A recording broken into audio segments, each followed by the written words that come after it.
प्रणाम प्रेमी सज्जनों, प्यारे सुंदर साथ जी। मैं सुखराम जी गाजीपुर से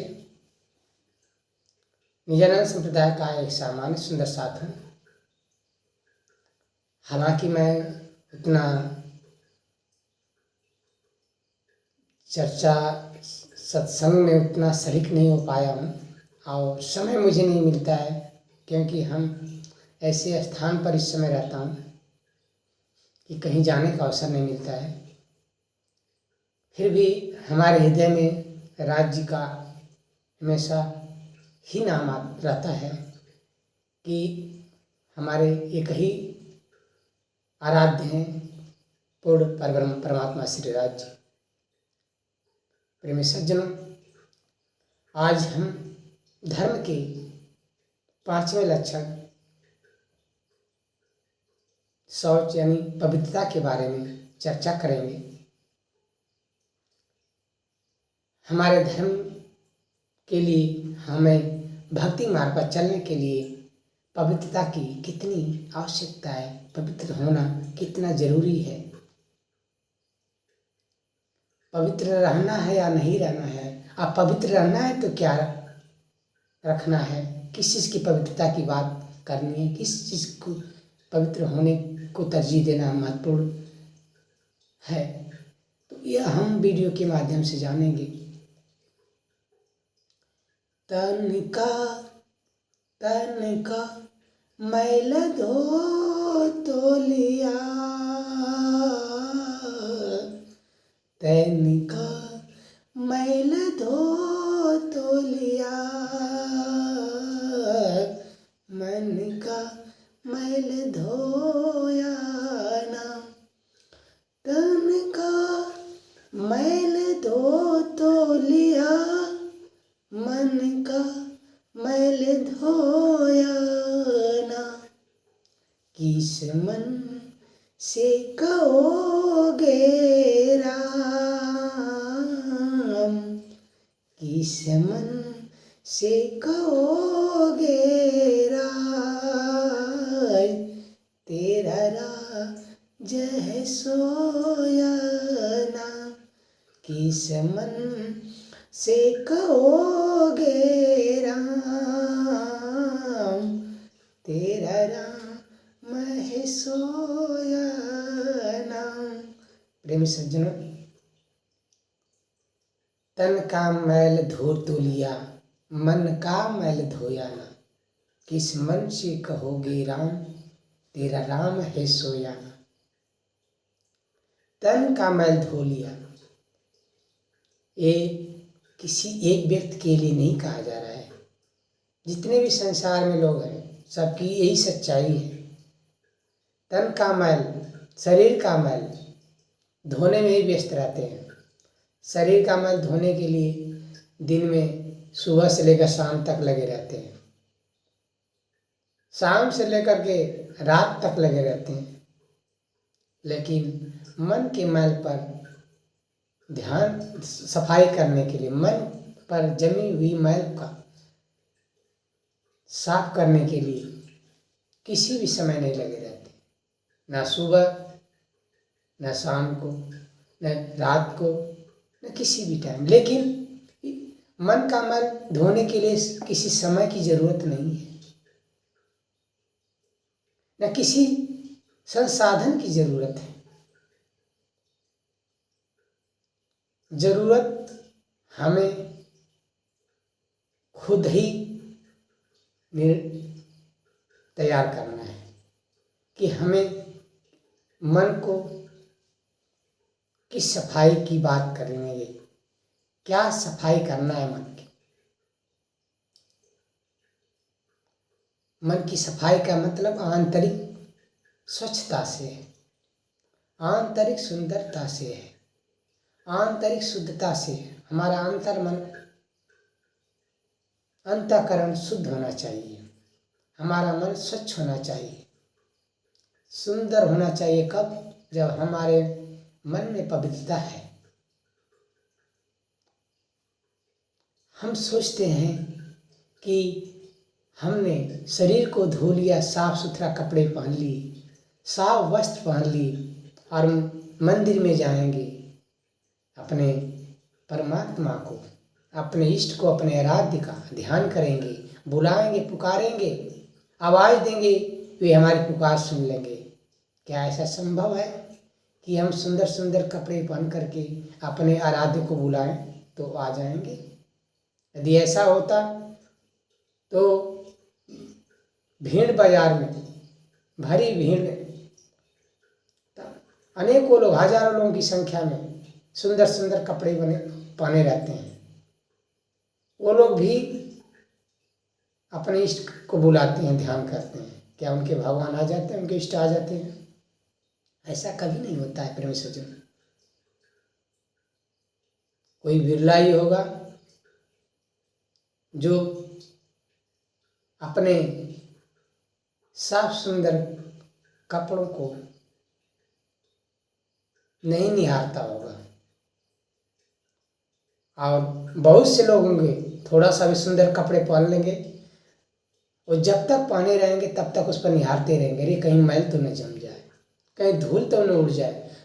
थोड़ी सी धूल उड़ जाएगी तो उसको साफ करने लग जाएंगे। किसी ने धूल थोड़ा फेंक दिया उसको भला बुरा करने लगेंगे। लेकिन अपने मन पर हम कितनी गंदगी कर रखे हैं, अपने मन को कितना मैल कर रखे हैं, खुद ही मैल कर रखे हैं, लेकिन उसको हम साफ नहीं कर रहे। कितनी विडंबना, हास्यास्पद बात है। तो हमें मन का मैल जो है इसी सफाई करना है। मन, तभी हमारा मन पवित्र हो सकता है। काम, क्रोध, लोभ, मोह, अहंकार, ईर्ष्या, जलन, डाह, ये सब जो चीज़ें हैं, जो अवगुण हैं, इनको हम दूर करके ही मन को पवित्र कर सकते हैं। साफ कपड़े पहनने से, चोला बदलने से, भक्ति का चोला बदलने से, भक्ति का रूप वेश धारण करने से हमारे मन की पवित्रता नहीं हो सकती। हमारा मन पवित्र नहीं हो सकता है प्रेमी सज्जनों, प्यारे सुंदर साथ जी। और जो हमारे सुंदर साथ जी हैं, हालांकि हम एक बात कहेंगे, एक ये मेरा जो चैनल है आध्यात्मिक सुखराम जी के नाम से है। हमने अभी हम आध्यात्मिक से जुड़े इसमें वीडियो डालेंगे, और बाद में प्रयास करेंगे कि बाणी से भी वीडियो हम लेंगे, लेकिन अभी वक्त लगेगा। कुछ धीरे धीरे हम आगे बढ़ना चाहेंगे। तो इसमें ऐसा नहीं कि हम अपने निजानंद संप्रदाय से दूर हैं, अपने राज्य से दूर हैं, अपने परब्रह्म परमात्मा से दूर हैं। वो हमारे हृदय में है। हम जैसे भी हैं वो हम उन्हें स्वीकार कर रखे हैं। तो ऐसा नहीं है कि हम किसी के नकारात्मक भावों को सुन करके खुद को दूर कर लें। हमें किसी के आलोचना का भी शिकार हो सकते हैं, किसी के नकारात्मक का भी हम शिकार हो सकता हूँ, लेकिन हमें जो प्रिय है वही प्रिय है, जो मेरा है वही मेरा है, दूसरा कोई नहीं है। प्रेमी सज्जनों, इस वीडियो को हम आगे बढ़ाते हैं। पवित्रता की हम चर्चा कर रहे थे, बात कर रहे थे। तो मन को यदि हम पवित्र रख रहे हैं तो हमारे जो भी आराध्य हैं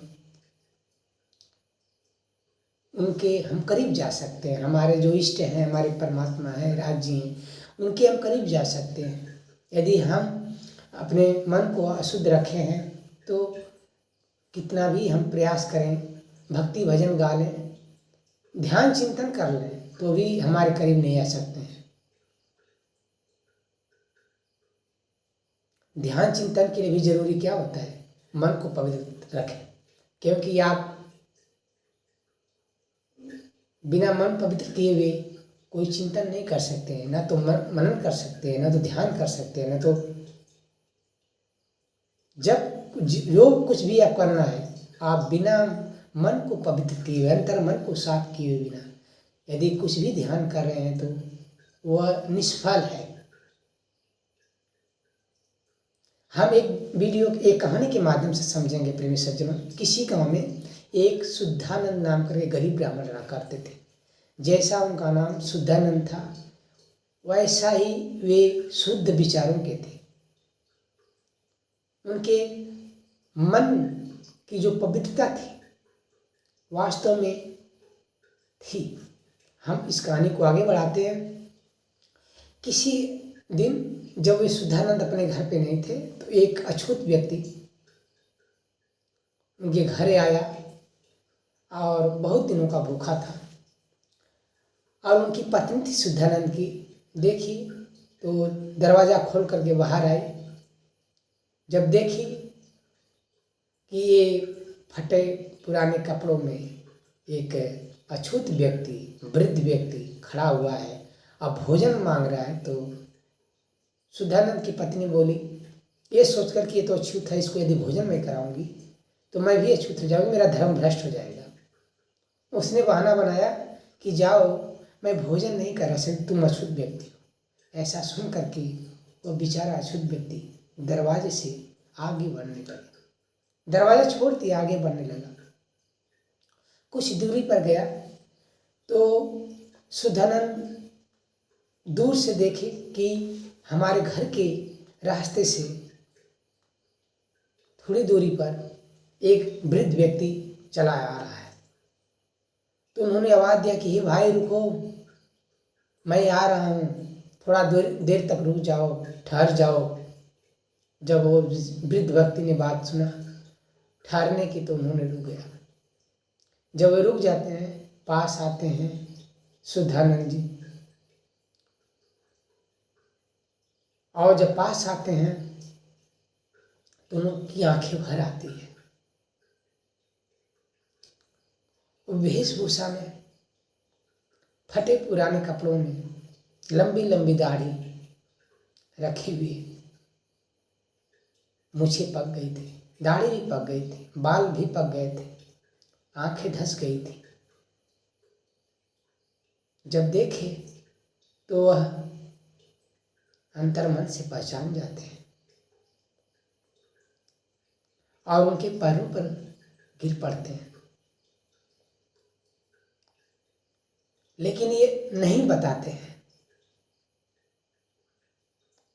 कि मैं पैरों पर क्यों गिर पड़ रहा हूँ।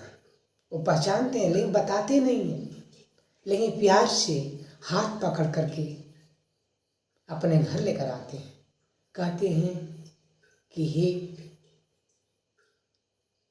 श्रेष्ठ, आप मेरे घर चलिए, यदि आप मेरे घर चलेंगे तो मैं धन्य हो जाऊंगा। आते हैं, अपनी पत्नी को बोलते हैं एक थाली में भोजन लेकर के आओ। पत्नी सुनती है कि हमारे पतिदेव भोजन करेंगे, खुशी खुशी थाली धो करके और चारपाई लगा देती है, सजा देती है और भोजन लेकर आती है। शुद्धानंद जी पहले नहीं बैठते हैं, पहले उस वृद्ध व्यक्ति को बैठाते हैं। तो शुद्धानंद की पत्नी बोला, अरे इस अछूत व्यक्ति को क्यों बैठा रहे हो, ये तो अछूत है। तुरंत शुद्धानंद डांटे, कहीं शांत रहो पगली, तुम तो अब तो मेरे सामने तो चुप रहो। भोजन कराने के लिए थाली आगे बढ़ाते हैं, कहते हैं कि आप पहले भोजन उठाइए।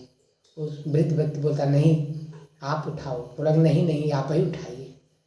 जब वो नहीं उठाते, अपने हाथ से शुद्धानंद उस वृद्ध व्यक्ति को निवाला कराते हैं। फिर शुद्धानंद की पत्नी बोली, अरे मेरा धर्म भ्रष्ट हो गया, कहाँ से इस अछूत व्यक्ति को लेकर आए। तब शुद्धानंद जब नहीं रह गए अपनी पत्नी की ताने सुन करके, जब नहीं रहा गया तब वो बोलते हैं कि अरे पगली तुम नहीं जानती वे कौन है, ये हमारे गुरु हैं, बचपन में इन्होंने मुझे ज्ञान दिया था, तो हमारे गुरु के साथ ऐसी बातें कर रही हो। ये इतने वेशभूषा में है, इनके वेशभूषा को तो पहचान रही हो, उनके वेशभूषा को देख करके तुम कह रही हो कि यह छूत है, यह इसको छूने से मेरा धर्म भ्रष्ट हो जाएगा। लेकिन धर्म का मार्ग बताने वाले ये हमारे गुरु। इन फटे पुराने कपड़ों में रह करके जो इन्होंने मुझे ज्ञान दिया, और उसी ज्ञान पर आगे बढ़ करके मैं आज शुद्धानंद का लाया हूँ। सब लोग मुझे शुद्धानंद कहते हैं। तो इनके बाहरी जो सुंदरता है, जो इनके फटे पुराने कपड़े हैं, इनसे इनका मूल्यांकन मत करो, इनका आकलन मत करो कि ये क्या है। ये महामुनि है। तुरंत वह उनकी धर्मपत्नी भी आकर के चरणों में गिर जाती है और क्षमा मांगती है कि गुरुदेव मुझे क्षमा कीजिए, मैं कुछ ज़्यादा अपने को समझ रखी थी कि बाहर से सुंदर रहने वाला ही धर्म कर सकता है, पूजा पाठ कर सकता है। हमारे अंदर की बुराई आप दूर कीजिए। हमारे अंदर बहुत बुराई है, हमारे अंदर बहुत ही अपवित्रता है, शुद्धता है, इसे दूर कीजिए। और शुद्धानंद भी अपने गुरुदेव से आग्रह करते हैं कि गुरुदेव हमारी पत्नी को माफ़ कीजिए, आपके साथ जो भी इसने बदसलूकी की है माफ़ कीजिए, और इसे धर्म के मार्ग पर चलने के लिए कुछ आवश्यक बातें बताएं।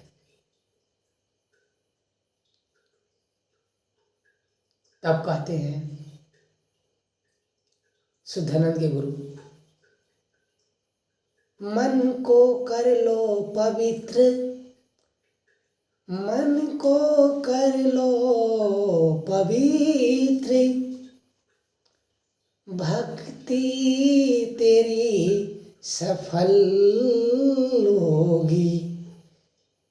मन को कर लो पवित्र, भक्ति तेरी सफल होगी। मन से हरि मिले,